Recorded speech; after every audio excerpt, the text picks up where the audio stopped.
শুভ সকাল বন্ধুরা, কেমন আছো? আশা করি তোমরা ভালো আছো, সুস্থ আছো। আজকের আরও একটা নতুন দিন, নতুন ব্লগে দেবাশিসিনা চ্যানেলে থেকে তোমাদের সবাইকে স্বাগত জানাচ্ছি আর আমার অনেক ভালোবাসা। আজকের ব্লগটা শুরু করলাম প্রথমে সবজি বাজার দিয়ে।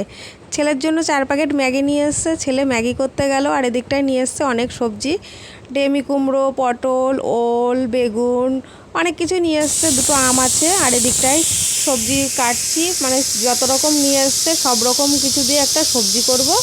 আর ওদিকটায় না মটরের ডাল প্রেসারে বসিয়ে দিয়েছি। জানো তো আজকে অনেক সকালেই উঠেছি, বাসি কাজ করা হয়ে গেছে। সকাল সকাল উঠেছি কারণ আজকে 2 দিন ধরো মেশিনের কাজে বসিনি। আজকেই বসলাম, বসে কয় পিস মাল করেছি। আর দেখো ঘরবাড়ির কি অবস্থা, বকরম। তারপর ধরো মালগুলো কাটতে হয়েছে, যেগুলো ছোট বড় সেগুলো সাইজ করে কেটে তবেই তো করতে হয়। পাটিয়ালি প্যান্টগুলো মানে একটু ভালো করে তারপরে একটু সাইজ করে না কাটলে না হয় না। তারপরে আমি কাটাকুটো করেছি আর দেখো কতগুলো বেরিয়েছে। আর এগুলো, আর এদিকে খাটের তলায় ঢুকে গেছে সুতো, গুড়ি গুড়ি সব বকরম, মানে অনেক কিছুই পড়ে আছে। আর ঘরের মধ্যে এসব পড়ে থাকলে ভালো লাগে বলো? আর এক ঘরে হলে না ভীষণ কষ্ট হয়, জানো তো। দেখো এইটুকুনো জায়গার মধ্যে ম্যাশিং সব কিছুই রয়েছে আমার। তোমরা অবশ্য বুঝতে পারছো যে আমার ঘরের মধ্যে আর চারিদিকে না আমি নাইটিটা রেখেছি, কারণ না একটু না নিচু মতন, ঠিক আছে চেয়ারটা, ওর জন্যই ওই নাইটিটা রেখে পেতে বসে করা হচ্ছে। আর এদিকে জলের ড্রামটাও না ঘরে রাখলে হবে না, বারবার বাইরে যাব, তার জন্যই ঘরে রাখা। জানো তো জল নেই, জলটা শেষ হয়ে গেছে। আবার ঠাকুর ঘরেও কিছুটা ঢপ রাখা আছে, ওইগুলো হচ্ছে এটা ফুরালে ওটা আবার এইখানেই রাখি ঢপগুলো। জল খাওয়া হয় তো বারবার বাইরে যেতে হয়, ওর জন্য একটা মগ আর একটা জলের ড্রাম থাকেই ঘরে আমার।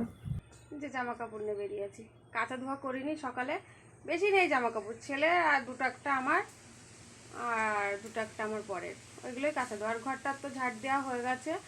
আজকে বেশি মাল করিনি, ধরো 2 দিন কাজ করিনি, আজকে 10-12 পিস মাল করলাম। এখন রান্না টান্না সেরে কাজকর্ম মানে সেরে মালটাল করে এখন ঘরটার ঝাড়টার দিয়ে এই করা কাচতে যাব।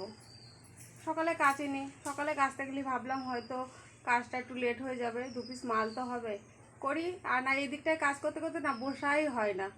তাহলে চলো কাঁচা ধোয়া করে নিয়ে এগুলো কলপারে যাবো এখন। বাইরে প্রচণ্ড মেঘ করেছে, হাওয়া হচ্ছে। আর এই তো এই দিকটায় দিকে সব এই করা জামা কাপড় কাচলাম।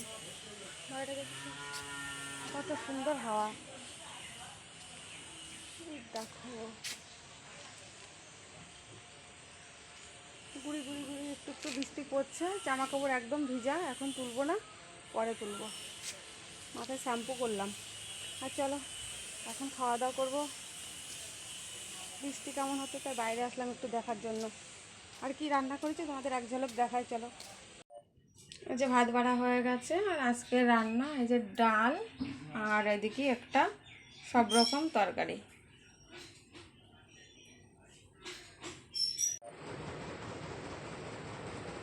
খাওয়া দাওয়া করে চলে আসলাম, এখন এসে বসলাম। চুলগুলো এখনও শোকায়নি, চুলগুলো এখন মানে একটু ভিজা ভিজা, তো অনেক বেলা করে স্নান করলাম, ওই কারণে এখনও চুলগুলো শুকায়নি।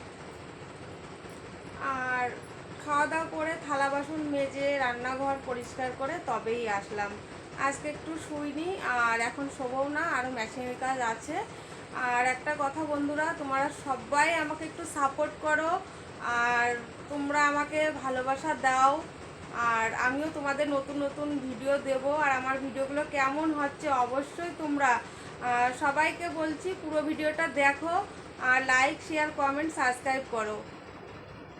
তাহলে আজকের ভিডিওটা এই পর্যন্তই, কালকের আবার নতুন ব্লগে দেখাবে। আর ঠিক 7টার সময় তোমাদের জন্য একটা নতুন ভিডিও নিয়ে আমি আসছি। টাটা।